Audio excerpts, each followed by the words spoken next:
चौथी पास राजा। किस किसने सुनी है ये कहानी? इस कहानी का महात्म्य है कि इस कहानी को जितनी बार सुनोगे, जितनी बार सुनाओगे, उतनी भगवान की कृपा आपके परिवार के ऊपर बरसेगी। इस कहानी का जितना प्रचार प्रसार करोगे, उतना देश की तरक्की होगी, उतना समाज की तरक्की होगी। तो जिन लोगों ने कहानी सुनी है वो भी बड़े ध्यान से दोबारा सुनना, अच्छे से सुनना और इसका खूब प्रचार प्रसार करना। यह कहानी एक राजा की है, एक चौथी पास राजा की कहानी है, एक अहंकारी राजा की कहानी है, एक भ्रष्टाचारी राजा की कहानी है। आप लोगों ने राजा और रानी की कई कहानियां सुनी होंगी। इस कहानी में राजा तो है, रानी नहीं है।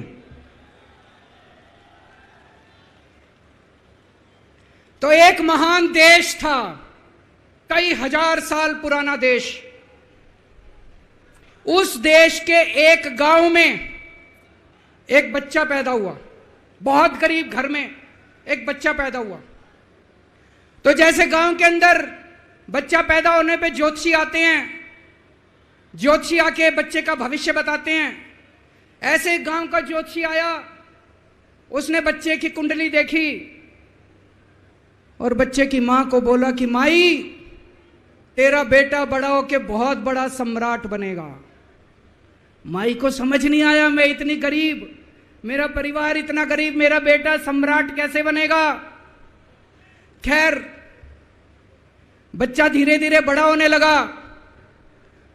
गांव के सरकारी स्कूल में उसका एडमिशन करा दिया। उसका पढ़ने लिखने में मन नहीं लगता था।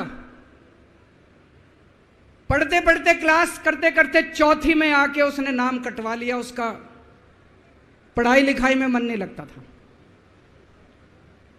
बगल में, गांव के बगल में एक रेलवे स्टेशन था। घर में बहुत गरीबी थी। वो बच्चा वहां स्टेशन पे जाके चाय बेचने लगा।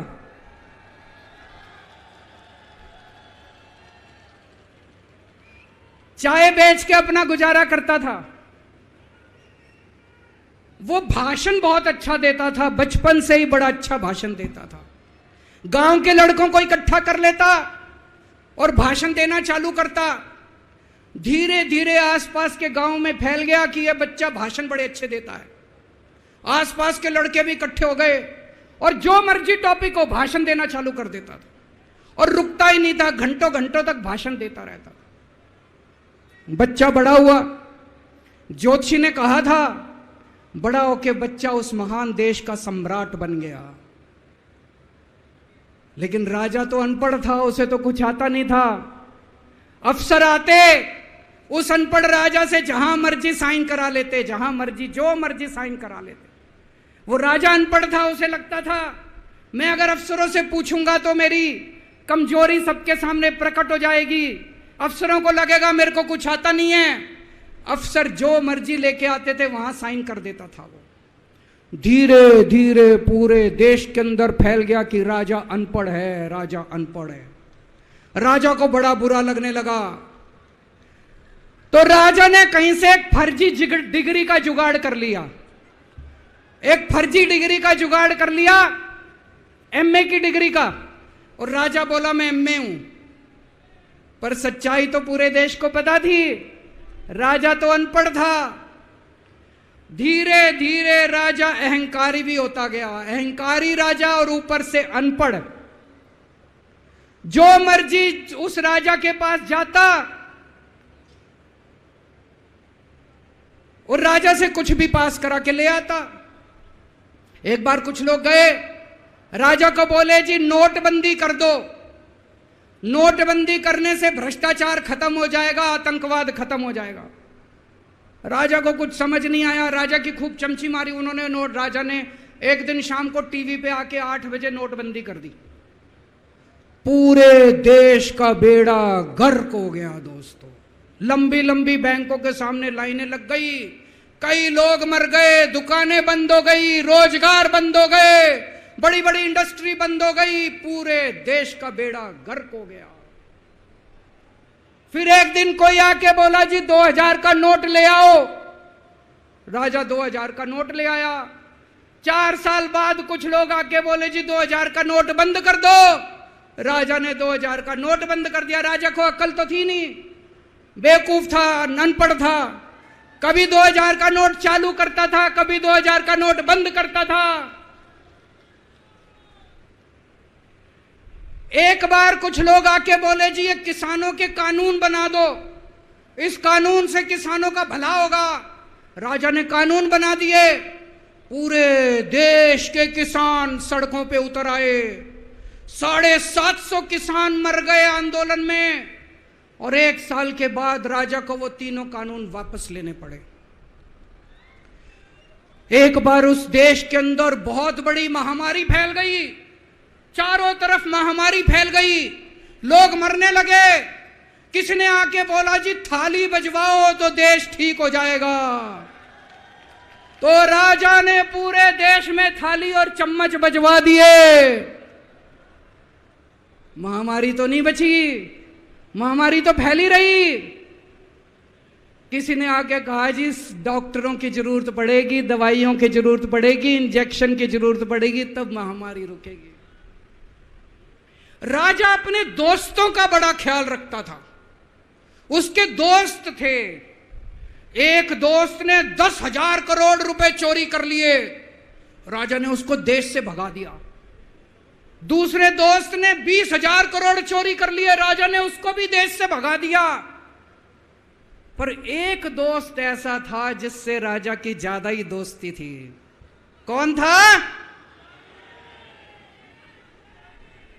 उसको उन्होंने सारे एयरपोर्ट बेच दिए, सारे जहाज बेच दिए, सारे सी पोर्ट बेच दिए, उन्होंने आसमान बेच दिया, जमीन बेच दी राजा ने, खदानें बेच दी। उस दोस्त पे राजा मेहरबान था। राजा का एक और दोस्त था।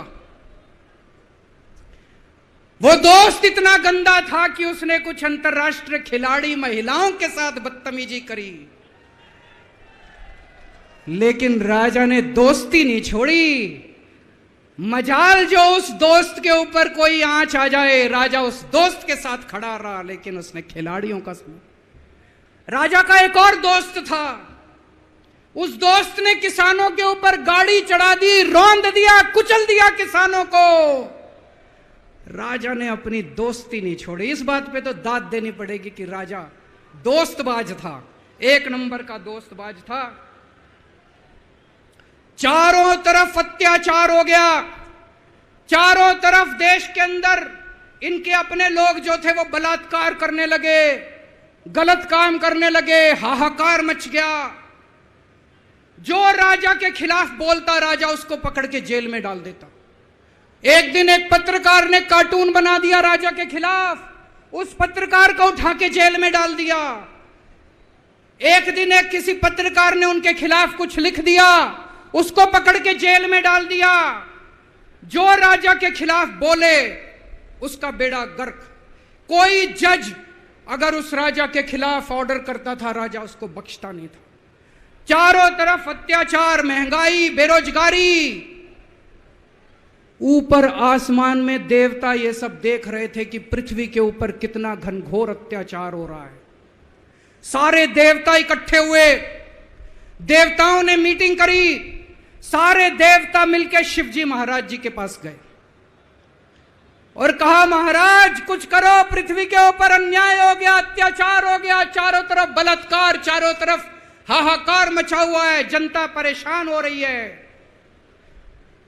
पृथ्वी जी, शिवजी महाराज जी ने अपनी तीसरी आंख खोली और दोस्तों यहां प्रचंड पृथ्वी के ऊपर अजीब अजीब घटनाएं घटने लगी। उज्जैन के अंदर महाकाल की 6 सप्तऋषियों की बड़ी बड़ी 10 फुटा भारी भारी मूर्तियां थी। एक दिन बारिश और तूफान आया और 6 की 6 मूर्तियां टूट गई। लोगों ने कहा बड़ा अपशकुन हो रहा है, बड़ा अपशकुन हो रहा है। एक दिन एक ट्रेन एक्सीडेंट हो गया, 250 से ज्यादा लोगों की मौत हो गई। लोगों ने कहा बड़ा अपशकुन हो रहा है। और एक दिन घनघोर बारिश आई, तूफान आया, ऊपर से आकाशवाणी हुई, सारे देश की जनता को भगवान ने कहा कि आप महान देश के लोग हो, क्या कर रहे हो, उठो, खड़े हो जाओ और इस अहंकारी राजा के खिलाफ सब लोग मिलकर आवाज उठाओ। भगवान आपके साथ है। और उसके बाद दोस्तों सोई हुई जनता जाग गई और 1 साल के अंदर उस अहंकारी राजा का राजपाट जनता ने उखाड़ के फेंक दिया। और उसके बाद वो महान देश दिन दूनी रात चौगनी प्रगति करने लगा। ये कहानी बड़ी पवित्र कहानी है। इस कहानी को सुनने से और सुनाने से परिवार का, समाज का और देश का बहुत भला होता है। इसे ज्यादा से ज्यादा शेयर कीजिए, ज्यादा से ज्यादा लोगों तक पहुंचाइए, ताकि ज्यादा से ज्यादा लोग इसे सुन सकें, इसे समझ सकें। अंत में आपसे एक ही विनती है, अगली बार वोट डालने जाओ तो ऐसे आदमी को वोट डालना, ऐसे आदमी को प्रधानमंत्री बनाना जो कम से कम इतनी तो समझ रखता हो कि 2000 का नोट कैंसिल करना है कि चालू करना है।